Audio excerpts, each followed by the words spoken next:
huvitav tunnistus, et kuidas Jumal kõnetab mind, nagu ma viimasel ajal märganud, et Jumal kõnetab nii huvitavatel kohtadel ja erinevalt. Ja neid lugusid nii palju, kui ma täna jagan sellest viimasest.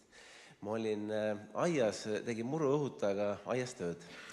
Kõndsin edasi ja tagasi. Ja siis ma vaatan, see muruõhutajalt tuleb see sammalt ja seda surnud muru ja Jumala vaim kõnetab mind väga selgelt, et see on nagu vaimulik töö, et püha vaim teeb meie sees nagu samad tööd ja see tegi mind nii rõõmsaks, ma kogesin, kus püha vaim on aias, ma olin rõõmus, ma kõndsin edasi ja tagasi selle õhutajaga ja ma kogesin kuidagi, et nagu Jumal lähedal olu ja siis oli veel edasi niimoodi, et mu laps, meil on niisugune ronimis, niisugune lihumägi ja ronimissein ja nad ronis ja ta jäi õhku rippuma ja ütles, et issi, tule appi mulle. Ma kohe jooksin appi. Ja siis jälle püha vaim kõnetab, ütles, et kui sa hüüad appi, et mina tulen appi, siis ma mõtlen, ja ma aias veel nii õnnelik ja ma kogesin, kus püha vaim kõnetab nagu erinevate olukorda läbi ja et Jumal on hea. Aamen.